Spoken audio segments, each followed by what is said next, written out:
जय श्री राम दोस्तों।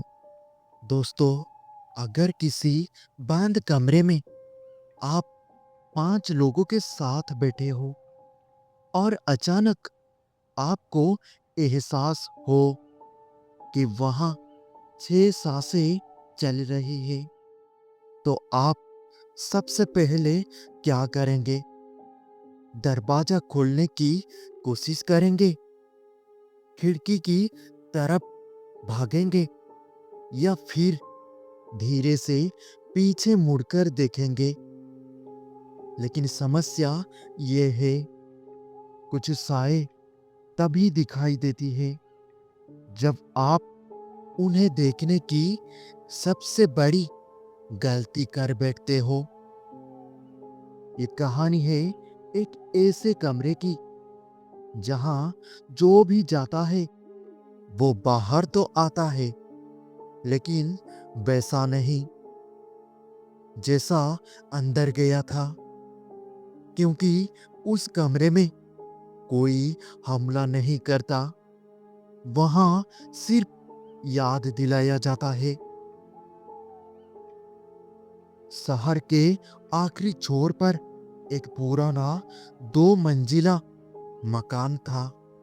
न आसपास कोई दुकान, न कोई आवाज। दीवारों से नमी टपकती थी और छत से लटकते मकड़ी के जाले ऐसे लगते थे जैसे किसी ने समय को यहीं आकर बांध दिया हो। ऊपर की मंजिल पर एक कमरा था, बस एक ही खिड़की, लोहे की मोटी ग्रिल। खिड़की से पूरा चांद दिखता था, बिल्कुल साफ, बिल्कुल बेरहम। लेकिन चांद की रोशनी अंदर नहीं आती थी। और उसी खिड़की के नीचे दीवार पर कुछ दाग थे, सूखे हुए, गहरे। ऐसे नहीं जैसे खून हो, बल्कि जैसे यादें जम गई हो। उस कमरे में उस रात 5 लोग थे। अमन, जिसे चुप रहना नहीं आता था। दूसरा राघव, जो हर डर को मजाक समझता था। तीसरा समीर, जो ज्यादा बोलता नहीं था पर सब कुछ सुनता था। चौथा कुणाल, जिसने ये मकान किराए पर लिया था। और निखिल, जो बार बार बिना वजह पीछे मुड़कर देख रहा था। कुछ देर की खामोशी के बाद निखिल ने बहुत धीरे से कहा, तुम लोगों को यहाँ हवा कुछ भारी नहीं लग रही है? लेकिन किसी ने जवाब नहीं दिया। उस समय घड़ी में रात के ठीक 12 बजकर 7 मिनट हुए थे। अमन ने मोबाइल निकाला और रिकॉर्डिंग ऑन की और बोला, चलो यार, एक रियल एक्सपीरियंस लेते हैं। उसी पल खिड़की अपने आप बंद हो गई। हवा नहीं चली, फिर भी पर्दा हिल गया और उस पर्दे के पीछे कुछ था। पहले किसी ने कुछ देखा नहीं, बस लगा जैसे कमरे में एक और कदम पड़ रहा हो। फर्श हल्की सी चरचराई और निखिल के कान के बिल्कुल पास किसी ने सांस छोड़ी, गरम गीली सांस। निखिल चीखा नहीं, हिला भी नहीं, क्योंकि उसी पल उसे समझ आ गया, जो भी है वो सामने नहीं आती। और जब वो दिखी तो छुपकर नहीं, सीधे सामने। लंबे बिखरे बाल, सफेद कपड़े जिन पर पुराने खून के निशान थे। आंखें नहीं थी, बस जलती हुई लाल रोशनी। उसने हाथ आगे बढ़ाया।